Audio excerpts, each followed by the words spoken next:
అనుమతి లేని layouts plots కు అనుమతి ఇస్తూ తెలంగాణ ప్రభుత్వం ఎల్ఆర్ఎస్ ను ప్రవేశపెట్టింది. నగర పట్టణ ప్రాంత ప్రజలు ఆమోదించని స్థలాలను రెగ్యులరైజ్ చేసుకునేలా ప్రభుత్వం ఇట్టి అవకాశాన్ని కల్పించింది. ఇప్పటికే మార్చి 31వ తేదీ వరకు గడువు విధించగా మరో నెల రోజుల పాటు పెంచుతూ ఏప్రిల్ 30 వరకు ఫీజు చెల్లించేలా అవకాశం కల్పించింది. అంతేకాకుండా 25% రాయితీ కల్పిస్తూ ఉత్తర్వులను జారీ చేసింది. తెలంగాణ ప్రభుత్వం ఆమోదించని లేఅవుట్లను క్రమబద్ధీకరించేందుకు లేఅవుట్ రెగ్యులరైజేషన్ స్కీమ్ ఎల్ఆర్ఎస్ ను ప్రభుత్వం ప్రవేశపెట్టింది. ఇది అనధికారిక లేఅవుట్లలో ప్లాట్లను క్రమబద్ధీకరించడంతో పాటు ఆయా నగరాలు, పట్టణాల ప్రజలకు మెరుగైన జీవన ప్రమాణాలను అందించడానికి సహాయపడనుంది. ఆమోదించబడని లేఅవుట్లను ప్రణాళికాబద్ధమైన అభివృద్ధి పరిధిలోకి తీసుకురావడం, ప్రాథమిక మౌలిక సదుపాయాలను అందించడమే ఎల్ఆర్ఎస్ లక్ష్యం. కాగా ఇటీవల నెల రోజుల పాటు గడువు విధించిన ప్రభుత్వం మరో నెల రోజులు గడువు పెంచుతూ ఉత్తర్వులను జారీ చేసింది. దీంతో ఏప్రిల్ 31 వరకు అక్రమ లేఅవుట్లను క్రమబద్ధీకరించే వీలు కలగనుంది. తద్వారా ప్రాథమిక మౌలిక సదుపాయాలైన రోడ్లు, వీధి దీపాలు, డ్రైనేజీ అందుబాటులోకి వస్తాయి.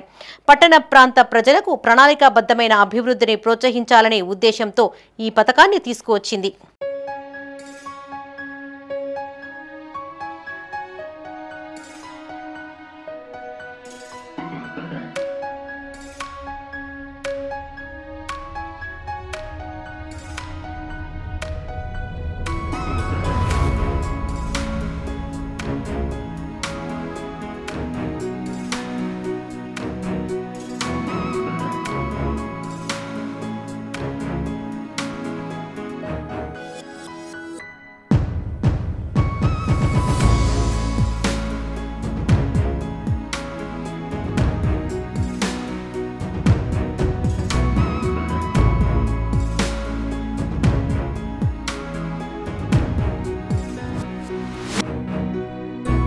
కరీంనగర్ నగరపాలక సంస్థ ద్వారా అక్రమ లేఅవుట్లను రెగ్యులరైజ్ చేసుకునేందుకు మరో అవకాశం కల్పించిందని టౌన్ ప్లానింగ్ ఆఫీసర్ వేణుగోపాల్ అన్నారు.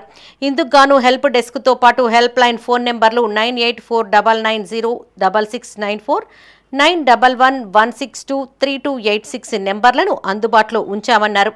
ఇప్పటి వరకు 3,200 మంది ఫీజు చెల్లించారని, మరో 13,000 మంది కట్టాల్సి ఉందని చెప్పారు. ప్రొహిబిటెడ్లో ఉన్న స్థలాలను పరిశీలించి అనంతరం ఫీజు నిర్ధారిస్తామని చెప్పారు. కరీంనగర్తో పాటు మల్కాపూర్, బొమ్మకల్, చింతకుంట, కొత్తపల్లి ప్రజలు ఇట్టి ఎల్ఆర్ఎస్ అవకాశాన్ని సద్వినియోగం చేసుకోవాలని కోరారు.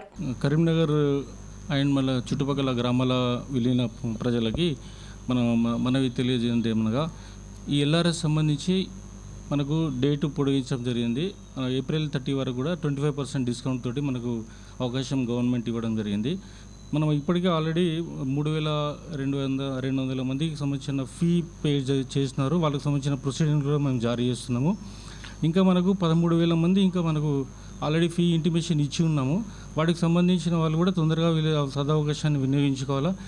మళ్ళీ దాంట్లో కూడా ఏరియా కరెక్షన్స్ కానీ, సర్వే నెంబర్ కరెక్షన్స్ కానీ, మార్కెట్ వాల్యూ కరెక్షన్స్ కానీ మా ఆఫీస్లో 24/7 అంటే మేము హాలిడేస్లో కూడా మనము ఇక్కడ వీళ్ళకి ఫెసిలిటీ కొరకు హెల్ప్ డెస్క్లు అరేంజ్ చేసినాము. అది కూడా అవకాశాన్ని కూడా వినియోగించుకోవాలి.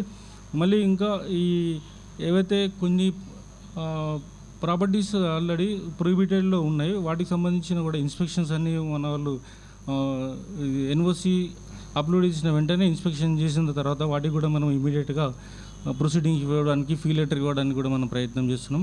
చిన్న చిన్న టెక్నికల్ ఇష్యూస్ ఉన్నాయి, వాటికి కూడా మేము హెడ్ ఆఫీస్ని సంప్రదించి మేము క్లారిటీగా మేము వీటిని సొల్యూషన్స్ మేము రిజాల్వ్ చేస్తున్నాము. కాబట్టి ఈ కరీంనగర్ అండ్ చుట్టుపక్కల గ్రామాలు మల్కాపూర్ అండ్ బొమ్మకల్, చింతకుంట, కొత్తపల్లి, ఈ మా ఏదైతే కరీంనగర్ కార్పొరేషన్ పరిధిలో ఉన్న ప్రజలందరూ కూడా ఎల్ఆర్ఎస్ సంబంధించిన ఈ అవకాశాన్ని సద్వినియోగం చేసుకోవాలని కోరుతున్నాను.